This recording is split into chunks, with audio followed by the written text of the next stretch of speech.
Dito po sa na-mention ninyo na you're reaching out to the Senate Secretary kung paano po mapapabilis pa itong marking of evidence. Ano po yung mga proposed measures ng House?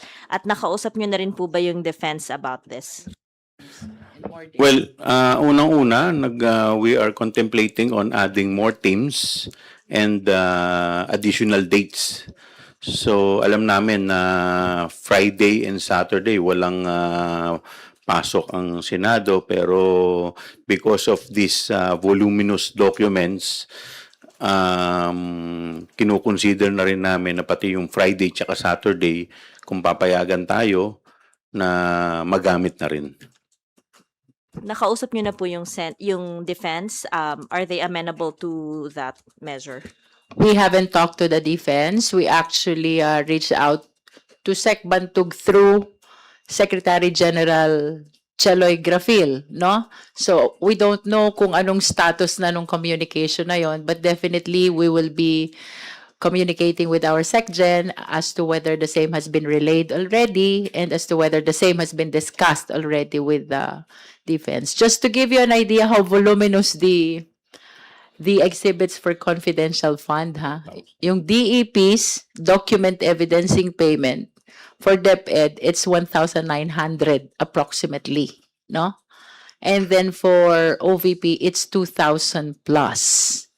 And we understand that the defense is soliciting marking on separate document, which means parehas yung exhibits namin.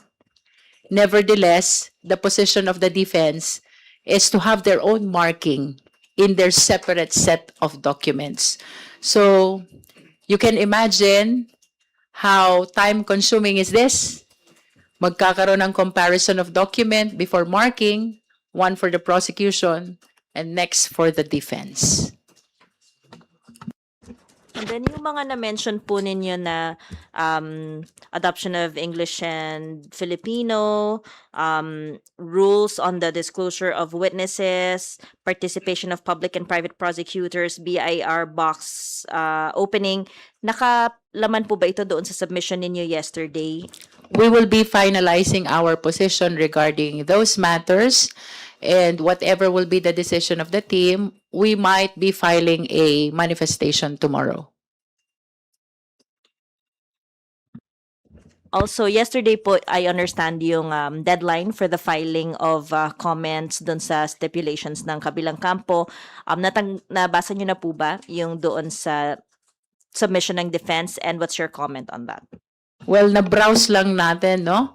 But you will remember, na-share na rin sa media, I think yesterday, that our comment to their purposes for which the witnesses are being presented are very general. And that is why we are asking for a more specific purpose for the witnesses' presentation. Next question, please. Good afternoon po, Congresswoman Luistro and Representative Chua. Ann Soberano po of Bombo Radio Philippines. Ma'am, sa day 3 po ng pre-trial conference, may mga procedural issues na po bang nalinaw o nananatiling pinagtatalunan pa ng defense and prosecution? Kung meron po, ano po ito? Wala naman po, marking pa lamang po, tuloy-tuloy pa lamang ang marking natin. Kagaya nga po ng nabanggit kanina ni Chairman Luistro na hindi pa rin po ito matapos-tapos dahil dun po lamang sa confidential fund, more or less we are talking of 4,000 documents to be marked. So, on the part of the prosecution. So, medyo mahaba po, maraming dokumento. Kaya nga po, kami po ay humihingi ng karagdagang araw at saka kung papayagan din kami, additional team. Sir, are you optimistic na papayagan po kayo? Well, in the interest of fair play, para naman po maipresenta natin itong lahat dahil ito pa parte po ng mga dokumento na amin pong gagawing ebidensya. So, tayo naman po naniniwala na papayagan naman po tayo. Sir, on my isa pa po.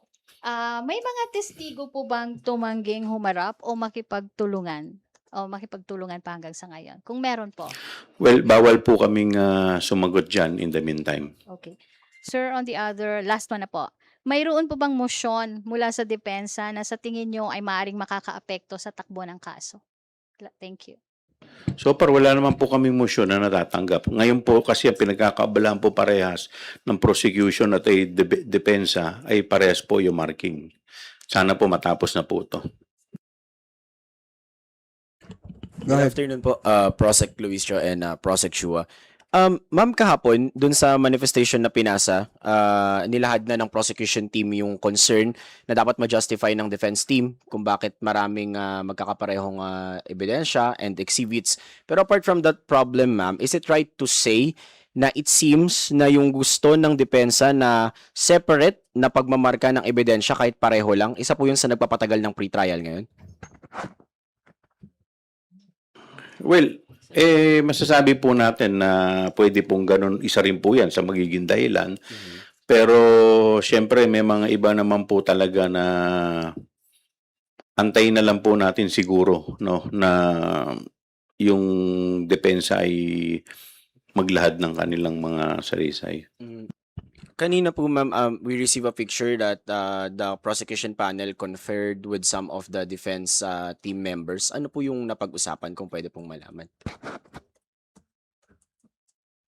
Wala naman po kaming Can alam. you be particular about the members of the prosecution team? Because I don't recall having Yes, a ma'am. close encounter with them. Opo. A picture po in the table and then the caption sent to us is that members of the prosecution panel led by Prosecutor Jinky Luistro confer with members of the defense team during the continuation of the third day of the pretrial conference po.